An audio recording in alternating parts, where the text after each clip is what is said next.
homeless man. Then we learn about an explosives incident occurring within the last week. All this and more here on Titan TV News. From the Titan TV studios on the University of Wisconsin Oshkosh campus, this is Titan TV News. Bringing you the stories that matter to you. From the campus, the community, and beyond. Student-made, student-produced. This is Titan TV News, live at 4. Welcome to Titan TV News. I'm Bailey Laird. And I'm Andrew Hayes. Our top news story tonight, a homeless man was found dead Saturday in a ditch near I-41 in Oshkosh, according to a report from NBC 26. Police say they found 36-year-old man dead in the ditch line area. The man's identity and the autopsy report have not yet been released. Officials say there will be an investigation into the man's death. As reported in the Oshkosh Northwestern, police are investigating reports regarding a 39-year-old man after finding 2 explosive devices at Ascension Mercy Hospital. Around 2:30 Wednesday morning, authorities were told that an explosive device was found with the suspect's belongings at the hospital. As police continued to investigate, a second explosive device was found in the vicinity of the first. Nobody was injured, and the Brown Outagami Bomb Squad removed the devices. The suspect is reportedly not an employee at the Mercy Hospital and is currently detained. Authorities are asking that anyone with information regarding this incident contact Detective April Hinke at the Oshkosh Police Department. The Oshkosh Fire Department says they were dispatched to a fire at the duplex at 1022 Jackson Street on 10:34 a.m. at Thursday. According to Oshkosh Northwest, there was an initial report of smoke filling the downstairs apartment, and when crews arrived, flames were visible. The upstairs unit had 6 people living in it. 4 of them were home at the time of the fire. 3 of those people were taken into a local hospital for smoke inhalation. 2 dogs in the upper unit also escaped the fire. The person who lived in the downstairs unit was at work at the time of the fire. The Red Cross was called in to help the people displaced by the fire. The cause of the fire is under investigation. Reporters Lexi Williams and Tia Schultz sat down with Jerry Thomas, a UWO staff member who has been helping students at the university for 8 years. Thomas talks about his struggles of growing up in the LGBTQ community and becoming the man he is now. There wasn't like a specific moment when I knew definitively, but I started getting hints of it. I can, look back and remember things that happened when I was like 5, when I was sort of thinking it might be a little bit different, or but it was early then. But I guess I didn't really know until it was probably late high school or early college. I don't really see myself as remarkable or inspiring in any way. I see myself as someone who cares, and someone who has had his share of bumps and life experiences, across my life. But you never know who you're going to inspire or along the way. I'm sure there are lots of people in my life. I know that there are people in my life that have inspired me, and they would say, I'm not really doing anything special. So I understand that it's from the perspective of the person that's being inspired, and if I inspired somebody along the way, I just have to be humble about that and say thanks,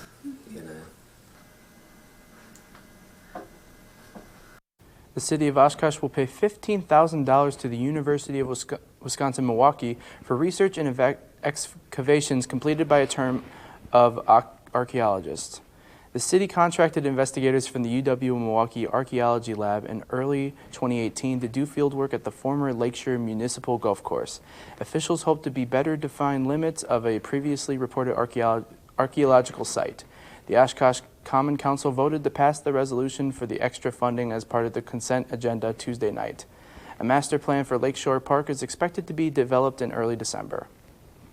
Oshkosh West High School is using new technology to commemorate veterans that graduated or attended the school.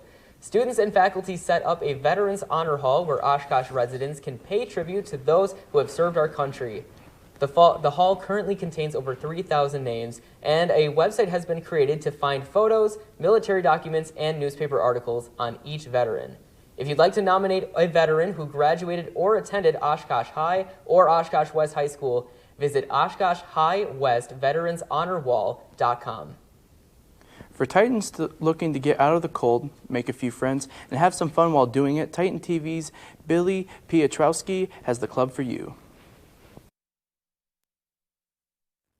It may be snowy and cold outside, but Climbing Club at the Student Recreation and Wellness Center provides one of the ways Titans can get out of the cold, stay healthy, and make new friends. I really like the people, mainly in Climbing Club. It's a really good community, and we're always here to support each other and kind of just become best friends, really. No matter first-time climbers or seasoned veterans, Climbing Club encourages Titans to give the climbing wall in the Rec a try. Definitely give it a try, because, I mean, like, you can just come to the wall and see if you like it. There's not really, like, a full commitment necessarily, but if you like it, then I'd say stick with it. With finals coming up, Climbing Club can also be a great stress reliever. It's a really good stress reliever for me, but it's also where I met some of my closest friends, so it's kind of a hangout spot to hang out with my friends and just to get away from homework a little bit. For those interested in joining Climbing Club, meetings are at the Climbing Wall in the Rec on Tuesdays at 6 p.m. Billy Piotrowski, Titan TV News. When we come back, we look at the potential minimum wage increase in Wisconsin. Then 6 deaths caused by the flu are causing concerns with local healthcare providers. All this and more on Titan TV News. Sometimes the things we do or say can make others feel hurt, excluded, or isolated. Everything you say and do creates an impact. How am I supposed to save the whole world? You can't think about saving the world. You have to think about saving one person. Because of you, someone's entire life can change. You don't have to be a superhero to have a positive impact. Friends? Friends.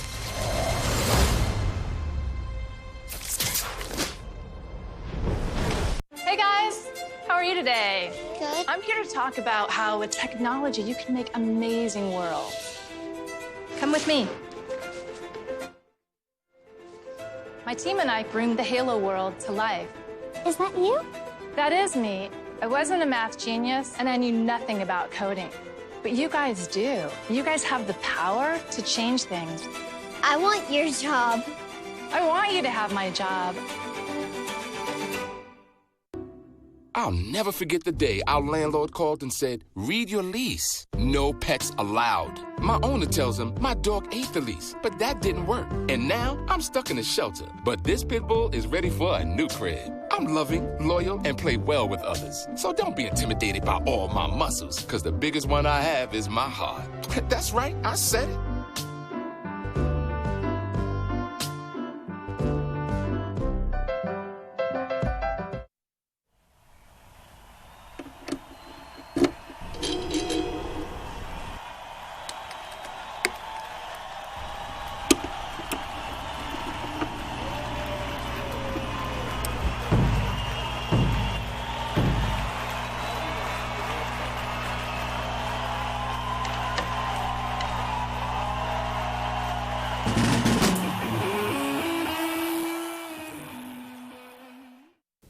GOP lawmakers in the state assembly have failed to override 3 of Governor Tony Evers' budget vetoes.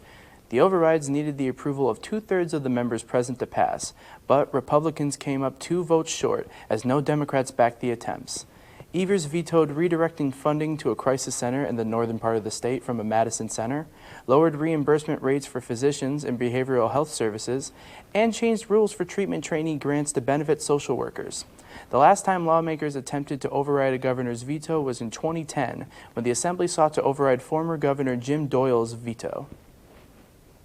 Governor Tony Evers also announced last week his plan to raise the minimum wage for state employees. Evers' administration provided a compensation plan that would give government workers a 2% pay raise in January next year, then another 2% pay raise the following year, making the minimum wage $15 an hour. These raises would cost taxpayers around $40 million, with another $44 million coming from federal government aid and other sources. The Wisconsin Legislative Committee must sign off on the compensation plan before the change is put into effect. It is officially flu season in Wisconsin. According to WISN News, so far 6 people have died and almost 40 people have been hospitalized. Tom Haupt with State Health Department said, quote, "We have 38 hospitalizations since the 1st of September, which is quite a bit more than we normally would see at this time," end quote. The people who have died from the flu were over the age of 65. Health officials said that the elderly definitely suffer from having the highest risk. Pregnant women and babies less than 6 months old are also at severe risk. However, no matter the age, doctors are urging everyone to get vaccinated. Pediatrician Dr. Lynn Ranta said, quote, "Although it may not always protect you from getting the disease, it really helps make sure you don't get seriously ill," end quote. Experts said this year's vaccine is expected to work better. Typically, it takes about 2 weeks to build the immunity to the virus. The city of Eau Claire is planning on being 100% carbon neutral by 2050. City Manager Dale Peters and Xcel Energy's Wisconsin's Mark Storing signed an agreement last week. Both planned on achieving the feat through clean energy programs, economic development, and new technologies. Solar, wind, and nuclear power appear to be the energy sources they want to invest in. Energy conservation and the promotion of electric vehicles is expected to increase as well. A murder investigation in Racine, Wisconsin that went unsolved for 20 years has finally come to a close. Peggy Lynn Johnson of McHenry, Illinois, was found brutally murdered in a cornfield by the Racine County Sheriff's Department on July 21, 1999. An autopsy showed that she had gone under days or even weeks of being abused. In September, investigators received a tip that a woman by the name of Linda LaRoche of Cape Coral, Florida, had been telling people that she killed a woman while she was living in Illinois. LaRoche was a nurse, and Johnson, who was cognitively impaired, had sought help from LaRoche after her mother died, according to the Racine County Sheriff Christopher Schmalling. Instead of getting help from LaRoche, Johnson was a victim of long-term abuse. LaRoche's children told investigators that their mother was very abusive towards Johnson, and her ex-husband confirmed the abuse. LaRoche was taken into custody on Friday in Lee County, Florida, and has agreed to waive extradition. When we come back, Andrew Mertens will be here with the news segment Titan TV World News Corner with updates about the violent situation unfolding in Hong Kong. After that, stick around for sports with Corey Sparks.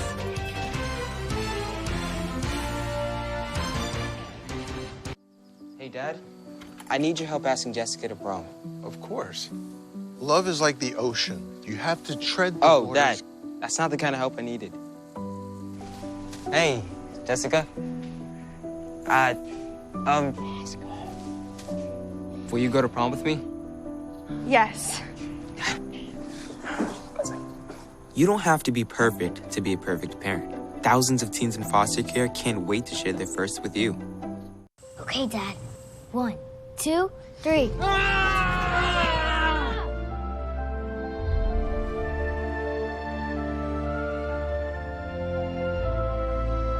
You saved me. Dad? Are you okay? I'm fine, dear. Your hero needs you now, and AARP is here to help. Find the care guides you need at aarp.org/caregiving.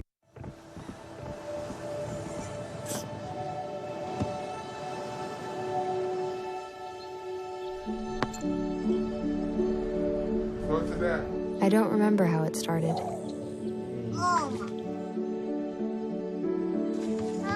Our back and forth. Victory. Fumble. Repeat.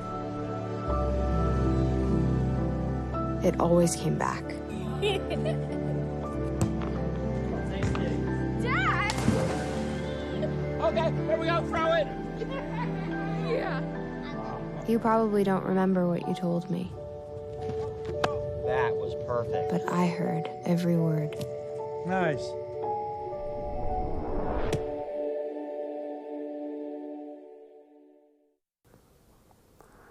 Welcome to Titan World News Corner. I'm your host, Andrew Mertens, with this week's World News of the World.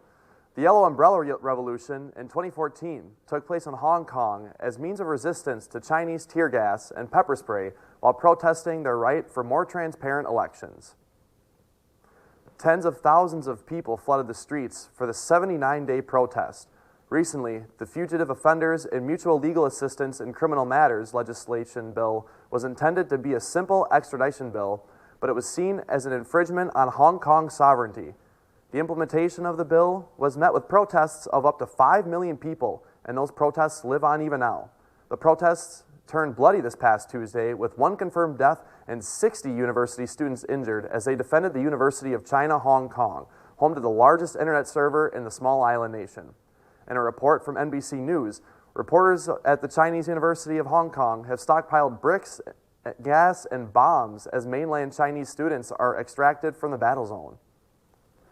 Titan TV World News Corner was able to get a quote from the Facebook page, Boston Stand with Hong Kong Human Rights and Democracy Act, depicting the current situation.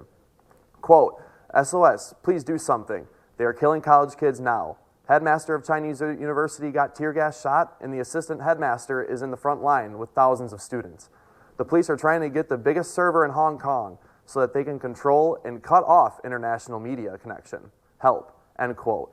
This post was made Tuesday night when the fight broke out.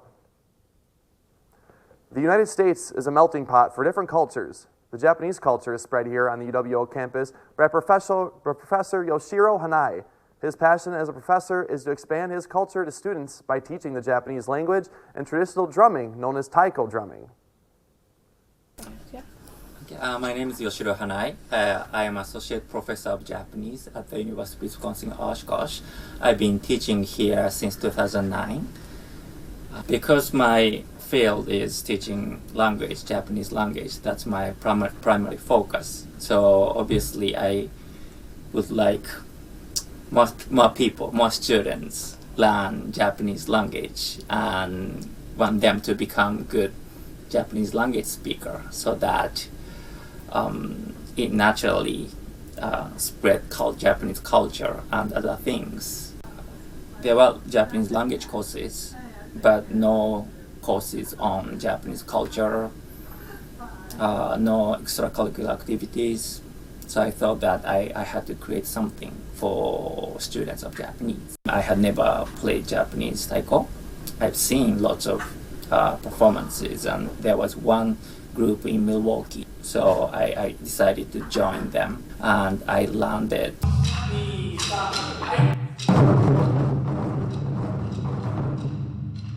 We found opportunities to perform in cultural events such as on campus or Asian Heritage Months and off campus. So I just hope that as many students as possible start taking Japanese language and to start that kind of opportunities, experiences while they are attending this university. ありがとうございました。ベンさんは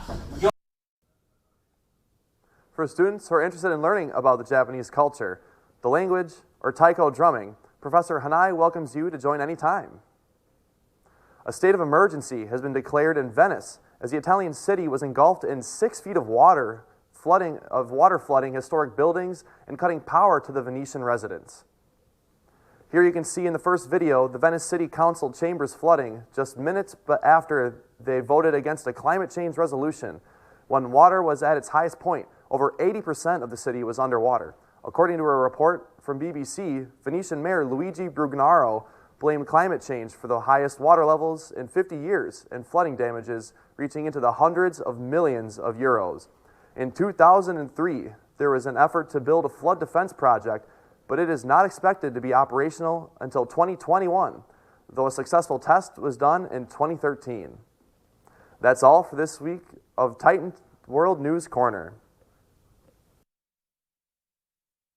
I was your age, I was just like you, fascinated by stars.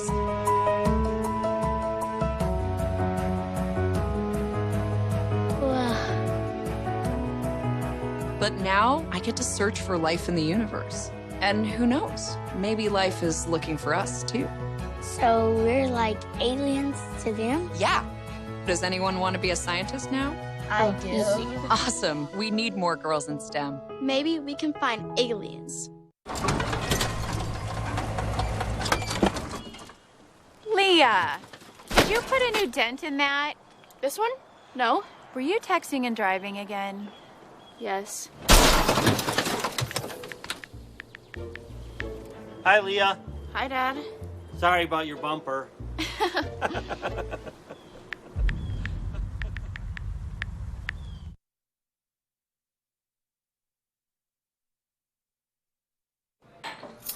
What do you think you're doing, Kevin? Was just gonna drive home. There are several warning signs present that you shouldn't be driving. Like hearing voices? Like your text-to-emoji ratio? Oh man, the selfies. Selfie, nailed it. We all have warning signs that let us know that we're probably not okay to drive. Mine is pretending to be your subconscious. Craig, come on man, let's split a ride home. Everyone just wants to make stuff, and they want to help you make stuff, and that's the best part of the RTF major. The support system in Titan TV and the RTF program, they're there to catch you, or they're there to help guide you along the way so you feel more confident in yourself. One of the biggest things that stops people is they think they can't. You can't. Just do it. No matter what major you're in, if you're interested in something, now is the time to take advantage of it while you're in college. But once you start figuring out what you truly want to do and what you truly love, it all starts to make sense. Welcome to sports. I'm Corey Sparks with the latest in Titan athletics. The reigning NCAA Division III champion Titans men's basketball team started this season with 2 road games in a row. For the first game of the season, they traveled to Augustana College to play the Vikings on November 9th. The Titans, who are ranked second in the country overall, controlled the game and won 74-67, led by Jack Flynn and Adam Fravert, both of whom scored 14 points, and Fravert led the team with 11 rebounds. Will Mahoney also led the team in assists with 4. The Titans played again on November 12th against the third-ranked North Central College Cardinals. Oshkosh controlled the entire game and never trailed the Cardinals. The Titans won 76-66, led by Eric Peterson. Peterson led the team with 18 points, 12 rebounds, and 5 assists. The Titans travel to play Carthage College next Tuesday. Last Saturday, UW-Oshkosh football lit up the scoreboard with a crucial win over UW-River Falls by a score of 40-21. This game improved Oshkosh's overall record to 7-2 and their conference record to 5-1. The team started the game off hot, storming out to a 20-10 lead going into the first half, and the offense continued its onslaught throughout the second half.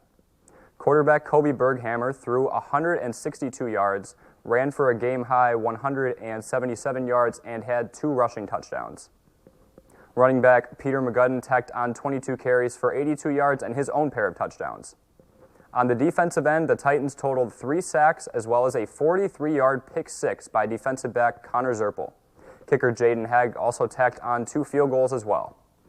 This win means that the victor of tomorrow night's showdown against UW Whitewater football will be crowned the WIAC regular season champion and will secure a bid in the NCAA National Tournament.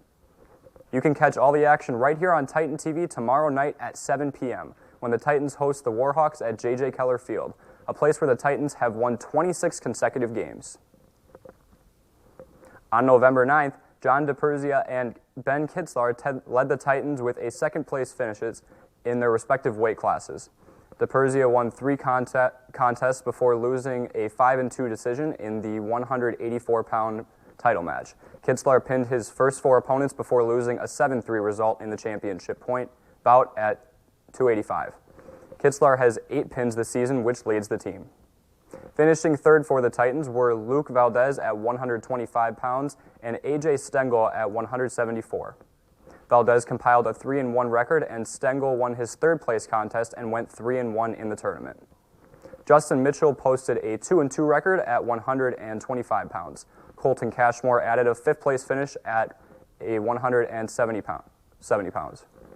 He tallied a 2-2 record on the day. The Titans' final place winner was Elijah Sanchez, who placed 6th at 133 pounds with a 2-3 record. Titan Swim and Dive faced off against UW Whitewater this Saturday. This marked the first meet of November for the men's and women's squads. The women took 3 victories in their hard-fought effort against the Warhawks, losing by a score of 187 to 111. The men accumulated 5 total victories in their 175 to 95 loss, 3 in the pool and 2 off the boards. Both squads are heading to Lawrence University tomorrow to compete in the Gene Davis Invitational. That's it for sports. Stick around for more local news.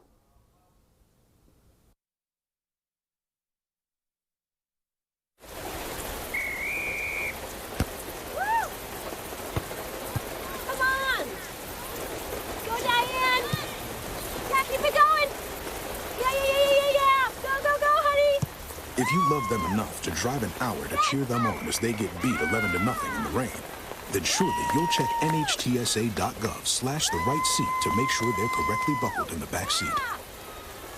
Throw that ball, Diane. Woo! You got this.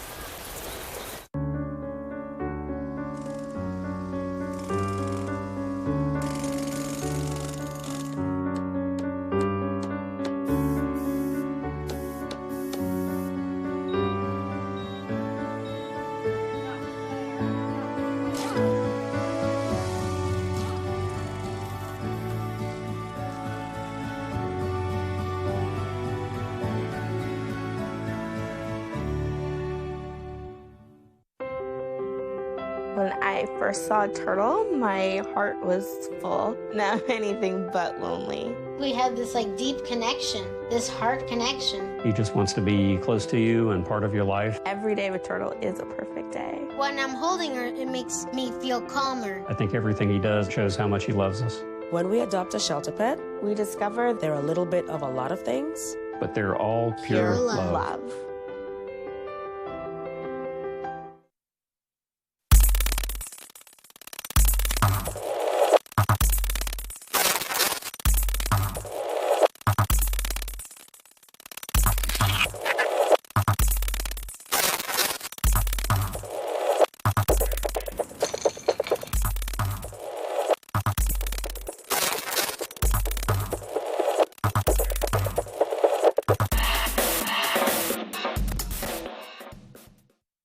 Here are some upcoming events on campus.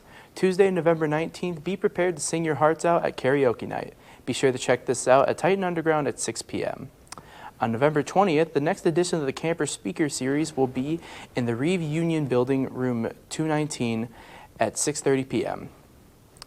Finally, the following Thursday, November 21st, Reeve Union Board presents magician Peter Boy.